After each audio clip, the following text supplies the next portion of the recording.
सत्संग सुनाने का, और आई फील एक्सट्रीमली ब्लेस्ड। और मेरी सारी सत्संग संगत को ग्रीटिंग्स हैं। Sunday morning, winter morning, lovely weather here in Delhi and wherever you all are, may Guruji's blessings continue to be with you always, and I am sure they are always there.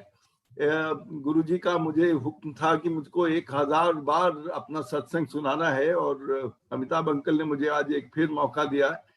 तकरीबन 273rd बारी है जब मैं आज सत्संग सुनाने जा रहा हूँ, और बहुत दूर जाना है मुझे, और I am really blessed today. तो मैं अपना सत्संग बताऊंगा, कुछ और ऐसे सत्संग बताऊंगा जो डायरेक्टली मेरे साथ हुए या जो मैंने अपने आंखों से देखे, ना कि हेयर से नहीं है। सब सत्संग जो मैं सुनाऊंगा वो ऐसे सत्संग है जो जिसका मैं एक पार्टिसिपेंट था। तो 1995 में मैं एक ग्रुप कैप्टन रैंक ऑफिसर था। मुझे हेपेटाइटिस बी हो गया था, और हेपेटाइटिस बी का बहुत बुरा अटैक था। मेरा बिलिरुबिन काउंट -22 पे चला गया था, यानी कि अगर 22 पे काउंट है तो उसको अबव 12 बहुत डेंजरस गिरा जाता है। आरएनआर में मुझे डीआई लिस्ट पे डाल दिया था। डीआई लिस्ट का मतलब है डेंजरसली इल, यानी कि बचना थोड़ा बहुत मुश्किल है। वो कहते थे, कोई कहता था, डॉक्टर कहता था ये 1 वे टिकट है, मतलब बहुत हाई रिस्क थी। इस हालात में उनके पास हेपेटाइटिस बी का कोई इलाज नहीं था। आज भी जो भी है प्रिवेंटिव इलाज है, मगर कोई एक बार हेपेटाइटिस बी हो जाए तो उसका इलाज किसी के पास नहीं है। तो डॉक्टरों ने मुझे कहा था कि देखो, हमारे पास तो कोई मेडिसिन नहीं है, मगर अगर आप कोई ठीक समझो तो कोई भी ऑल्टरनेट थेरेपी या कोई भी और तरीके से आप ठीक होना चाहो तो आप कर सकते हो। तो मैंने तरह तरह की alternate therapies, colour therapy, magnet therapy, ये आयुर्वेदा, होम्योपैथी, एक्यूप्रेशर, एक्यूपंक्चर, एक नारायणा में कोई स्वामी जी थे, वो माला पहनाते थे। मैंने हर तरह के तरीकों को ट्राई किया, मगर कोई भी चीज ठीक नहीं कर रही थी। और मेरा बिलिरुबिन काउंट 22 पे स्टडी था, 1 महीना इस लेवल पे रहा। तो तब एक दिन एक लेडी थी जो एक एयर मार्शल की वाइफ थी, खुद डॉक्टर थी, गुरुजी के साथ जलंधर से जुड़ी हुई थी, और उन्होंने मुझे कहा कि एक गुरुजी आए हैं।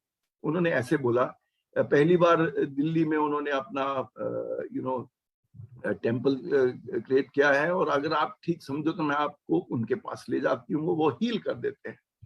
तो मैंने इंस्टेंटली कहा कि मैं जाऊंगा। तो वो बोलने लगी कि आज शाम को मैं 8 बजे आऊंगी, अपनी स्टाफ कार के अंदर मैं आपको लेके गुरुजी के यहाँ जाऊंगी। तो गुरुजी नए नए आए थे दिल्ली में, ग्रेटर कैलाश में बेसमेंट में एक उनका टेम्पल बनाया गया था, और हम वहां गए। हालांकि डॉक्टर्स ने मुझे कह रखा था कि मैं अपना कमरा भी नहीं छोड़ सकता, मतलब physical movement was not allowed to be at all. At best I could go to the washroom. तो मगर मैं बहुत क्लियर था, और मैं गुरुजी के यहाँ पे आना मतलब सुब्रोटो पार्क से तकरीबन 14-15 किलोमीटर की ड्राइव थी, और it was against the doctors advice, पर मैं गया। जो मैं उतरा, सीढ़ियां उतरी, 4-5-6 सीढ़ियां थी नीचे बेसमेंट में जाने के लिए। सामने गुरुजी बैठे हुए थे अपने सिंहासन पे, और मैं उनकी तरफ चलने लगा। उस टाइम ज्यादा संगत नहीं थी, दिल्ली में नए नए आए थे। उस पर्टिकुलर दिन 40-45 लोग टोटल उस हॉल में थे, और मैं 40 सेकंड लगे होंगे तकरीबन मेरे को स्टेयर से उतर के गुरुजी के यहाँ पहुंचते पहुंचते। मुझे जैसे कहा गया था, मैंने गुरुजी के पांव छुए, और गुरुजी ने इमीडिएटली अपना हाथ मेरे सिर पे रखा, एंड ही सेड, चोपड़ा तेनू ठीक कर देता, तेरा हेपेटाइटिस खत्म। I was very very impressed. मैंने कहा गुरुजी ने इंस्टेंट ब्लेसिंग दे दिया है। एक कोने में मैं जाके बैठ गया, क्योंकि मेरे को रेस्ट करना था। मैं दीवार के साथ जाके बैठ गया। 5 मिनट के बाद गुरुजी ने अमृत बनाना शुरू किया। गुरुजी अमृत कैसे बनाते थे? उनके सेवादार स्टील के टम्बलर्स लेके, पानी के टम्बलर्स लेके आते थे। गुरुजी के पास एक चंदन की माला थी, वो माला को उस पानी के अंदर घुमाते थे, कुछ मंत्र बोलते थे, और उसके बाद वो अमृत बन जाता। सबसे पहला उन्होंने गिलास मुझे दिया, मैंने पिया। उसके बाद वो अमृत बनाते गए, औरों को देते गए, फिर जो मेरा गिलास खत्म होता था तो मुझे फिर देते थे। ऐसे करके गुरुजी ने मुझे 8 गिलास अमृत पिलाया। देखिए, एक गिलास में, टम्बलर में 250 ml के करीब पानी होता है। 8 गिलास पीना आसान काम नहीं, मतलब 2 लीटर्स का पानी एक के बाद एक मैंने उस टाइम पी लिया। And Guruji had given instant blessings. उसके बाद थोड़ी देर में लंगर शुरू हो गया, आधा पौना घंटा, 9:30 बजे लंगर शुरू हो गया। उस जमाने में लंगर एक जिनों को एक ही प्लेट मिलती थी, उसके बाद तो एक प्लेट में 4 लोग खाने शुरू हो गए थे। तो जब मैं अपना खाना शुरू करने लगा तो मेरे साथ जो डॉक्टर बैठी थी, उन्होंने कहा कि देखिए, एज अ डॉक्टर मेरे को एडवाइस करना है कि देसी घी और इस तरह का खाना आपके लिए बिल्कुल मेडिकली ठीक नहीं है, मगर you have to take your call because ये प्रसाद। तो मैंने क्लियर था मैं अपने दिमाग में, मैं कहा नहीं, मैं खाऊंगा। तो मैंने अपना लंगर खाना शुरू किया। जब मेरी दूसरी रोटी खत्म हुई तो गुरुजी मेरे पास आके खड़े हो गए, उनके हाथ में एक और रोटी थी और उन्होंने मुझे दे दी। मैंने वो भी रोटी खा ली।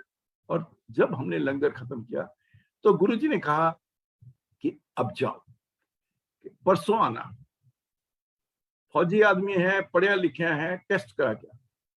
मेरा test as it is due था, तो नेक्स्ट डे मैं मॉर्निंग ब्लड टेस्ट दिया।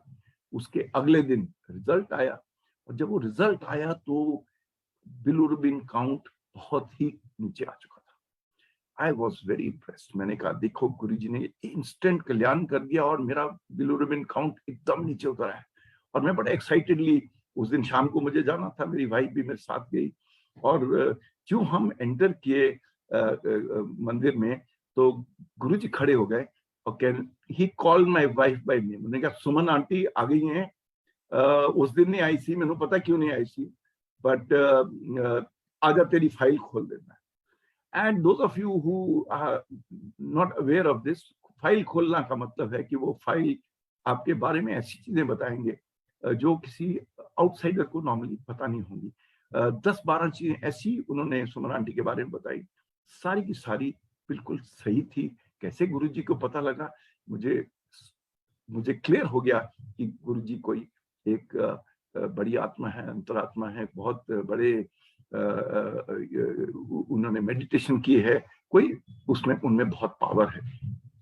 उसके बाद मेरा बिलिरुबिन काउंट ठीक होता गया। एक दिन गुरुजी कहने लगे कल टेस्ट ड्यू है। मैं क्या गुरुजी कल नु टेस्ट ड्यू, कहते कल तेरा काउंट 3 होएगा। मैं क्या नहीं गुरुजी, जिन्नी तेजी ना उतरे है ये हुन एक तो थल्ले चले जाएगा, इट विल बी बिलो 1। गुरुजी से ने कोई गल नहीं, टेस्ट कराओ। यू वोंट बिलीव इट, मैंने जब टेस्ट कराया तो result was 3। That's what Guruji had said. So how could he predict the rate at which it had been coming down? Yet he said, no, it will be 3, and it was 3. So I will leave this part of my satsang here because many things happened, and I became absolutely all right, and God has been kind. I'm still sitting here and narrating my satsang even today. एक और सत्संग मेरे time ही parallelly हो रहा था। एक major general थे army के, उनको एनुअल मेडिकल के लिए जब वो आरएनआर गए तो उनको, आरएनआर तब बेस हॉस्पिटल में होता था, तो वहां गए तो उन्होंने कहा कि आपका जो हार्ट है वो फुली ब्लॉक्ड है और आपको बाईपास कराना पड़ेगा। So the officer was very worried, anybody will be worried कि heart is fully blocked and it requires, fully block का मतलब होता है कि 50% of arteries are blocked. So नया नया एस्कॉट हॉस्पिटल डॉक्टर ट्रेन ने खोला था, तो ये जनरल साहब गए उधर, उन्होंने अपना अपॉइंटमेंट वगैरह टेस्ट कराया, उन्होंने कहा हाँ वाकई फुली ब्लॉक्ड है, और अपॉइंटमेंट ले लिया। उन्होंने कहा 1 हफ्ते के बाद आपका ऑपरेशन होगा। तो उन्हीं दिनों की बात है जब गुरुजी अभी नए नए आए थे। तो किसी ने उनको बोला कि देखो आपकी अपॉइंटमेंट फिक्स्ड है, फैमिली के मेंबर्स बच्चे वगैरह बाहर से आ गए सब, और आप क्यों नहीं, एक गुरुजी आए हैं वहां से उनकी ब्लेसिंग ले लो, क्या पता आपका ब्लॉकेज ठीक हो जाए। तो वो जनरल साहब बोलने लगे कि आप लोग कैसी बातें करते हो, कौन सी सदी के लोग हो आप, कि ऐसे होता है कि 100% ब्लॉकेज जो आरएनआर ने बोल दिया और एस्कॉट्स ने बोल दिया और आप कह रहे हो कि गुरुजी उसको ठीक कर देंगे। तो वो माने नहीं। मगर 1-2 दिन बाद फिर किसी ने कहा नहीं, आपका क्या जाता है, वहां कोई फीस थोड़ी देनी है, कोई अपॉइंटमेंट थोड़ी ले रहे हो, तो आप चलो। तो वो जनरल साहब आए, जब वो आए तो मैं भी वहां।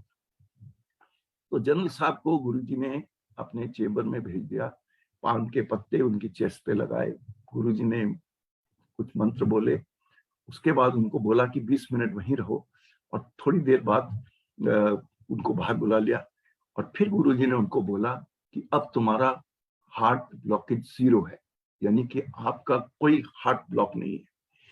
हम सब हैरान हो गए ये सुन के, मगर गुरुजी ने कहा जनरल साहब हुआ, आप जाके अपना टेस्ट कराइए, अगर आपका ब्लॉकेज है तो आपका तो अपॉइंटमेंट फिक्स्ड है, सब कुछ ऑपरेशन हो जाएगा ड्यू डेट पे, अगर नहीं है तो आपका कल्याण हो गया। तो फैमिली बहुत कंफ्यूज थी। ये फिर भी गए, ये स्कॉट्स हॉस्पिटल गए, इन्होंने बताया, ये नहीं बताया कि हम ऐसे आए हैं, उन्होंने कहा कि हमको एक बार फिर टेस्ट कराना। तो उन्होंने कहा कि ये महंगा टेस्ट है, 10,000 रुपया लगेंगे, मगर इन्होंने कहा हम देंगे। जब वो टेस्ट करते हैं तो ब्लॉकेज 0 है। सो दी डॉक्टर्स गेट वेरी कंफ्यूज कि ये क्या हो रहा है, और उन्होंने इनसे पूछा तो इन्होंने पूरी कहानी बताई कि ऐसे गुरुजी हैं, वहां से हम आ रहे हैं। तो वो उन्होंने उस 10,000 पैसे नहीं लिए, जो एडवांस लिया हुआ था उनसे ऑपरेशन का, वो सब रिटर्न कर दिया। और उस जमाने में गवर्नमेंट ऑफिशियल्स को कुछ पैसा देती थी ऐसे बाईपास कराने के लिए, वो भी उन्होंने रिटर्न कर दिया। और वो डॉक्टर त्रेहन और बाकी डॉक्टर्स आए यहाँ गुरुजी के यहाँ पे, और उसके बाद डॉक्टर त्रेहन और वो सब डॉक्टर्स गुरुजी के भक्त बन गए। मगर देखिए, जनरल साहब का मेडिकल क्लियर हो गया, उसके बाद उनका कैरियर में वो जनरल बने कि नहीं बने, लेफ्टिनेंट जनरल बने कि नहीं बने, उसके बारे में मैं नहीं जानता। But the point I am making is कि कैसे गुरुजी हेल्थ का हीलिंग के, मैंने 2 सत्संग सुनाए जो हेल्थ रिलेटेड है, मैं अब और तरह के आपको सत्संग सुनाऊंगा। मैं एक एयरफोर्स में पायलट था, एक और मेरे पायलट दोस्त थे जो गुरुजी के भगत थे, वो वीआईपी स्क्वाड्रन के सीओ थे, तो वो डॉर्नियर जहाज उड़ाते थे। तो उन्होंने एक दिन मुझे कहा कि मेरे को एक ट्रेनिंग फ्लाइट के लिए जाना है, जलंधर जाना है ट्रेनिंग फ्लाइट के लिए, और गुरुजी भी आजकल जलंधर में है, अगर आप ठीक समझो तो हम मैं ट्रेनिंग फ्लाइट भी कर लूंगा, आप भी चलो हमारे साथ, हम गुरुजी के यहाँ दर्शन भी कराएंगे और शाम को वापस आ जाएंगे। तो मैंने कहा बहुत अच्छा आइडिया। तो मैं गया उनके साथ पास उस दिन। उससे पहले हमने जलंधर फोन करके पता कर लिया था कि गुरुजी वाकई वहां पे हैं, एक सेवादार से, और पूछ लिया था कि अगर वो अगले दिन होंगे तो तभी हम खास गुरुजी के यहाँ जाएंगे। तो उन्होंने गुरुजी को भी बता दिया था कि ऐसे ऐसे वो जो पायलट अंकल हैं तुम्हारे भगत, वो लोग शायद कल आने वाले हैं। मगर जब हम जहाज के अंदर सवेरे 8 बजे बैठे तो एकदम विजिबिलिटी ड्रॉप हो गई, नवंबर का महीना था, और अचानक हमारी को टेक ऑफ क्लियरेंस फिर उसके बाद नहीं मिली। फाइनली वेदर क्लियर हुआ 12:30 के करीब, फिर हम टेक ऑफ किए, जब तक हम आदमपुर लैंड किए, उसके बाद हमने वहां से गाड़ी ली, जब तक हम गुरुजी के यहाँ पहुंचे तो तकरीबन 3:30 बज चुके थे। गुरुजी तब रेस्ट कर रहे थे, थोड़े से 2-3 ही भगत वहां थे बैठे हुए। तो उन्होंने पूछा, वो आप लोग वो दिल्ली से आए हो, आप लोग पायलट अंकल हो? हमने कहा हाँ। तो वो बोलने लगे कि गुरुजी तो सुबह से आपकी बातें कर रहे हैं। तो anyway, Guruji was in his chamber resting. At 4 o'clock, Guruji came out, and immediately, moment he came out, we got up, touched his feet, and Guruji ने कहा कि ओह आ गए हो, इतनी देर क्यों कर देती? Before we could say क्यों कर देती, नहीं नहीं नहीं, दर्शन की लोड़ नहीं, मैंने सब पता है क्यों हो गया। Oh, we sat down, and then we did some थोड़ी सी गुरुजी ने हमारे साथ बातें की, भजन सुनते रहे। हमारे को बेस कमांडर आदमपुर ने ये कहा था कि अगर आपको वापस दिल्ली जाना है तो you have to take off by 6 o'clock, क्योंकि उसके बाद अंधेरा हो जाएगा और फिर हमारे पास नाइट के लिए आज प्लानिंग नहीं है, नाइट टेक ऑफ के लिए। तो हमने कहा ठीक है। तो हमको इसका मतलब 5 बजे गुरुजी के यहाँ से निकले तो तभी 6 बजे हम टेक ऑफ कर सकते थे। तो मैंने 4:45 के करीब अपनी घड़ी की तरफ देखा तो गुरुजी मेरे साथ ही थे, ऊपर से देख रहे थे, और गुरुजी ने बोला, अरे पहले इतनी लेट आते हो, उन कड़ियां ना देखो। सो नो नो, मैं क्या Guruji, no we have no problem, we are going to be here for as long we are going to be here till the night. So Guruji said fine. तो फिर चलते गए। फिर 8 बजे के करीब गुरुजी ने किसी सेवादार को बोला, और वो 2 साड़ियां और 4 लड्डू के डब्बे लेके आया। उन्होंने मुझको और वो जो दूसरे सीईओ थे उनको, हम दोनों को उठाया और कहा कि ये लो, ये आंटियों के लिए, एक एक साड़ी, एक दो दो डब्बे हम दोनों को उन्होंने दे दिए और कहा हूं तुसी जाओ।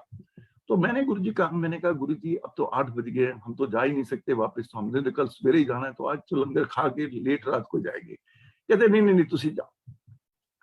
So orders were orders. We left for Adampur, and when we reached Adampur at around 9 o'clock, we find that the base commander is there. He told us that the night flying has been specially cleared. The runway is lit up. Your aircraft is ready. Now you can go back to Delhi. You won't believe it. फिर हम take off किए, finally land करके दिल्ली में अपने अपने घरों में 11 बजे के करीब रात को पहुंचे।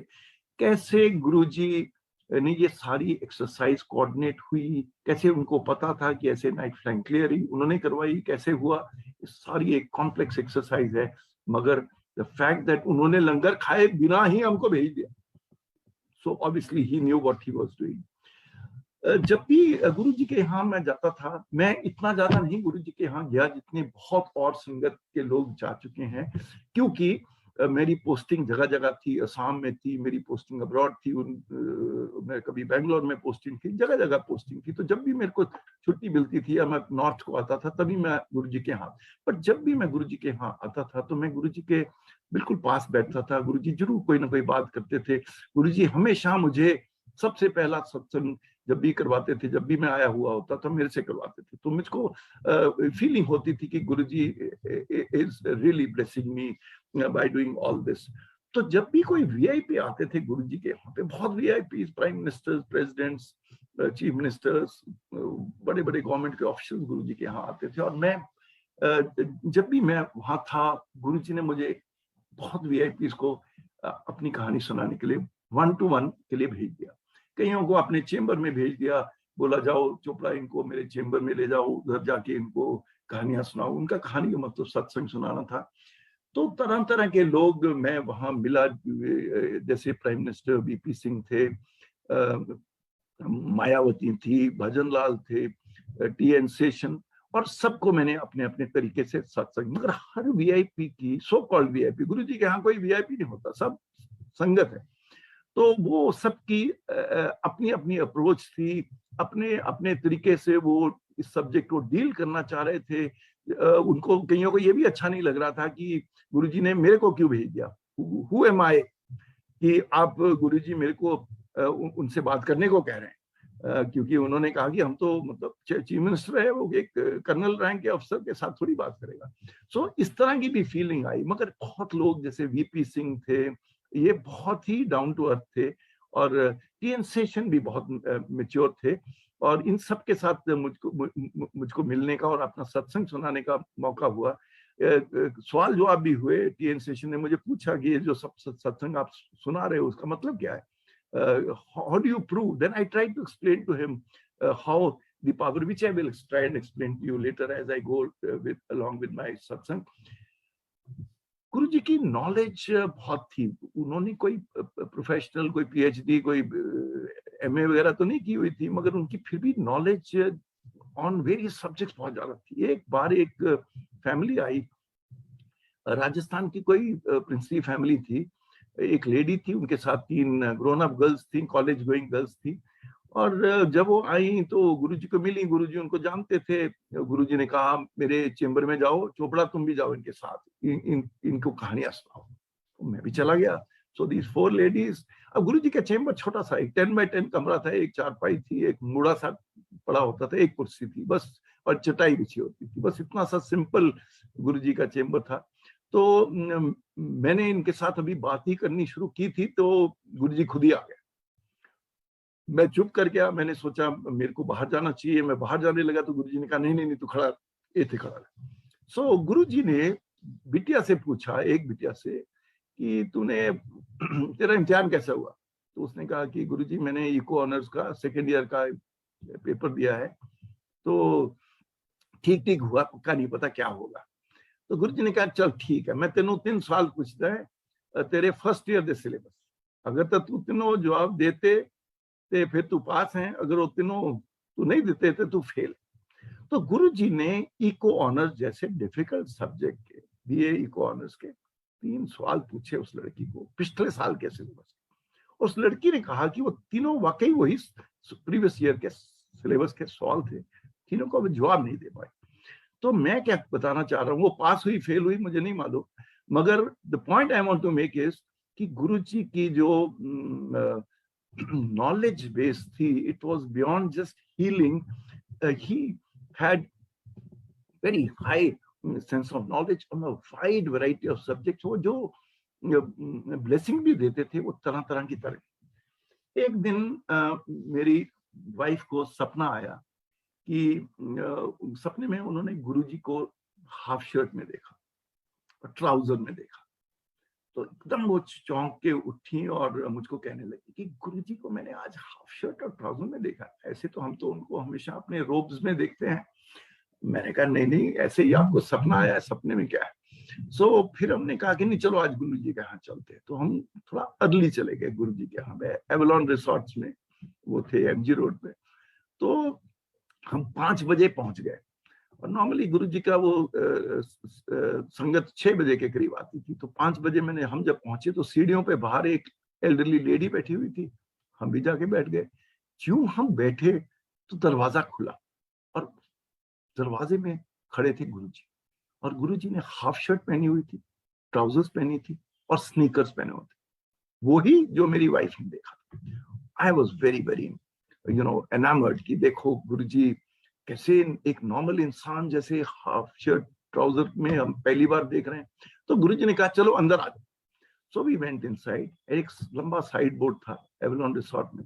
गुरुजी ने छलांग मार के उसके ऊपर चौकड़ी मार के बैठ गए और मेरे को और मेरी वाइफ को एक एक हाथ में ऐसे पकड़ लिया और बातें करने लगे। 3-4 मिनट बात की। उसके बाद गुरुजी चले गए अपने चैम्बर में, भजन चलने शुरू हो गए, हम बैठ गए।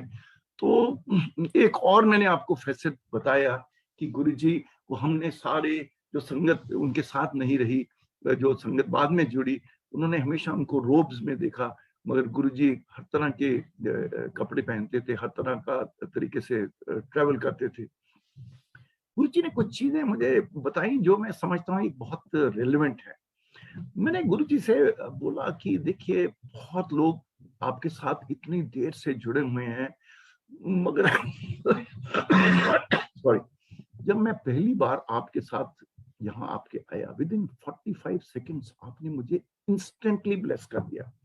वेयरएज बहुत लोग हैं जिनके दिमाग में ये फीलिंग है, 1-1 साल हो गया, 2-2 साल हो गया, ना आपने कभी उनके साथ इंटरेक्ट किया, ना उनको फीलिंग हो रही है कि उनको ब्लेस हो रहे हैं, उनको लग रहा है कि जो किस तरह ये ब्लेसिंग था। तो गुरुजी ने मेरे को जो इस के बारे में समझाया वो बहुत जरूरी है, बिकॉज वो सारा एसेंस है। गुरुजी ने कहा कि जो गुरु होते हैं ना, उनके पास पावर होती है, वो एनर्जी ट्रांसमिट करते हैं। कहते जैसे आप लोगों के हवाई जहाज में या ग्राउंड के ऊपर रेडार्स होते हैं, तो रेडार एक एनर्जी ट्रांसमिट कर रहा है और फिर वो किसी चीज के पास जाती है, वो जो जिसको एनर्जी लेनी है उसका भी एक एंटेना होता है, वो एंटेना उसकी तरफ एनर्जी की तरफ अगर फोकस होता है तो सारी की सारी उसके अंदर एनर्जी चल जाती है। तो गुरु जी के पास, गुरु कहते थे कि हमारे पास, गुरुओं के पास एक्सरे विजन होती है।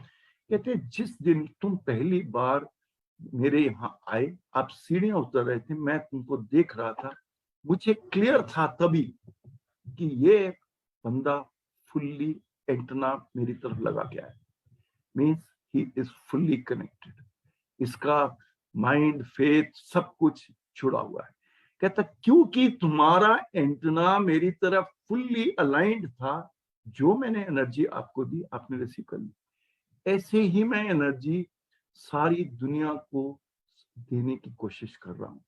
मगर मोस्ट पीपल, जैसे वो कहते थे confused aunty, if and but, वो ये एनर्जी ले नहीं पा रहे। तो प्रॉब्लम कहते हैं गुरु की नहीं है, गुरु हर जगह, कहते हैं यहाँ पे जो मंदिर है उसके अंदर हर चीज से एनर्जी ट्रांसफर हो रही है।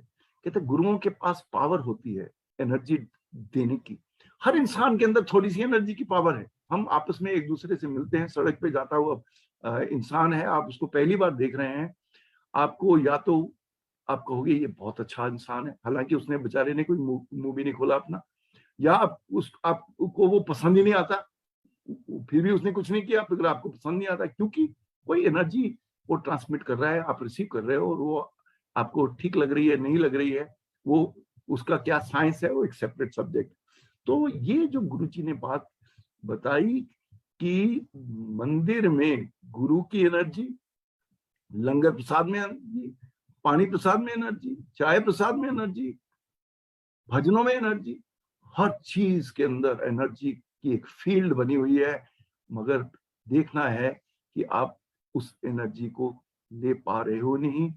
बहुत लोग आज भी हम जानते हैं मंदिर जाते हैं, पिकनिक मनाते हैं, कई लोग मोबाइल भी चेक कर रहे होते हैं, कई लोग गप्पे मार रहे होते हैं, अगली पिछली बातें अपने दोस्तों के साथ कर रहे होते हैं। बहुत कम लोग हैं जो रियली भजन को सुनते हैं। जो भजन है ना, गुरुजी ने खुद अपने होते हुए चुन चुन के सुनाते थे, एक एक भजन का मतलब है। मैं तो ये कहूंगा अगर कोई 20% भी भजन को सुन लेगा तो उसका कल्याण हो जाएगा, बिकॉज उसमें भी इतनी अच्छी अच्छी बातें वो बताई जा रही है। तो ये मैंने समझा कि ये आपको बताना जरूरी है। नेक्स्ट चीज, वो गुरुजी बहुत लोगों से ना अपनी टांगे दबाते थे, पैर दबाते थे, पीठ दबाते थे, हाथ दबाते थे, बाजू दबाते थे। मैंने गुरुजी एक से पूछा, मेरे से भी उन्होंने दबाया, मगर बहुत लोग और थे जिनको मेरे से भी बहुत ज्यादा, जैसे अरुण शोरी हैं, उनसे बहुत दबाते थे। तो मैंने गुरुजी से बोला, मेरी जो बेटियां, मेरी वाइफ, वो हमेशा एनवियस फील करते थे कि ये क्या है, गुरुजी आपसे दुआ चुके 3-4 बार, हमसे कभी नहीं दुआया। तो मैंने गुरुजी से ऐसे ही बोला, मैंने कहा मेरी बेटियां ये बोल रही हैं कि आप बड़ी सिलेक्टिवली लोगों से दुआ रहे हो, तो बाकियों से क्यों नहीं कराते। तो गुरुजी ने बताया कि ये जो प्रेसिंग लेग्स है, दो चीजें इसमें, जब गुरु एनर्जी ट्रांसफर कर रहा है तो उसकी एनर्जी लॉस हो रहा है। तो ये एक तो एक एस्पेक्ट। दूसरा एस्पेक्ट ये है कि गुरुजी कहते थे कि जो भी मेरी टांगे दबा रहा है, जो बाजू दबा रहा है, उसको एनर्जी ट्रांसफर फास्टर रेट पे होता है। तो मैं उन लोगों को दबाने के लिए बोलता हूँ क्योंकि मुझे मालूम है कि इनको एनर्जी की बहुत ज्यादा जरूरत है। इनके घर में, इनकी फैमिली में या इनके पर्सनल लाइफ में बहुत प्रॉब्लम्स हैं। उन प्रॉब्लम्स को दूर करने के लिए मैं उनको सिलेक्टिवली बुलाता हूँ। तो ये मेरे को फिर क्लैरिटी मिली, क्योंकि ये लोग भी बहुत बातें करते थे कि गुरुजी क्यों किस किस से टांगे दबाते हैं या पांव दबाते हैं या पीठ दबा, जो भी। तो मेरा कहने का मतलब ये समझना सबके लिए जरूरी है कि इसका मतलब था एनर्जी ट्रांसफर है। गुरुजी के यहाँ पे लेट नाइट सेशंस भी बहुत होती थी। मैं खुशकिस्मत था कि बहुत बार गुरुजी ने मुझे हुक्म दिया कि आप लेट नाइट सेशंस के यहाँ पे रहो। उसमें क्या था कि जब लंगर प्रसाद के बाद काफी संगत चली जाती थी, कुछ लोगों को गुरुजी 15, 20, 25, 30, 40 लोगों को गुरुजी कह देते थे कि नहीं तुम रुक जाओ। तो फिर बाद में एक और राउंड, कभी या तो चाय कॉफी प्रसाद भी होता था, कुछ कभी मीठे परांठे बन जाते थे, कभी पकौड़े बन जाते थे, कभी लड्डू प्रसाद आ जाता था, कुछ होता था। और कुछ कल्चरल चीजें भी गुरुजी वहां कराते थे। कोई लोग अच्छे अच्छे भजन खुद गा देते थे, या कोई डांस डूंस भी कराते थे गुरुजी का। So there was another facet जो लेट नाइट सेशंस थी गुरुजी की, उसमें भी ब्लेसिंग्स होती थी। गुरुजी बहुत लेट सोते थे, रात को 1-2 बजे। हम लोग तो अक्सर जल्दी आ जाते हैं, नॉर्मल संगत तो 10 बजे तक बाहर ही सबको भेज ही दिया जाता है, मगर इवन जो लेट नाइट सेशन थी वो भी खत्म हो जाती थी 12, 1, 12:30, 1 बजे तक। तो ये भी एक फैसेट था। हमने गुरुजी को ऐसे हवा से बड़ा लड्डू निकालते देखा है मैंने 2 बार, और उस लड्डू को उन्होंने सारी, अगर 40 लोग बैठे तो 40 को दे दिया, फिर भी लड्डू बचा बचा रह गया काफी। ये भी करिश्मे हमने देखे हैं। तो अब मैं तुमको और 2-4 चीजें ऐसी सुनाता हूँ। एक बार एक लेडी थी, वो सिंगल थी, उनको घर पे अकेली, घर से अकेली आती थी और वापस जाना था। तो 10 बजे के करीब उन्होंने मेरे आगे खड़ी थी, वो गुरुजी से परमिशन लेने के लिए। तो गुरुजी नॉर्मली जब ये सिंगल लेडी कोई अकेली आई है, उसको एस्कॉर्टेड भेजते थे कोई और कार, खास करके एवलन रिसोर्ट में। तब ये मेट्रो नहीं था, ये एमजी रोड खाली खाली सुनी सुनी होती थी, बड़ी नैरो सी रोड होती थी। तो उसने गुरुग्राम जाना होता था तो उसको वो किसी से एस्कॉर्ट करते थे। पर उस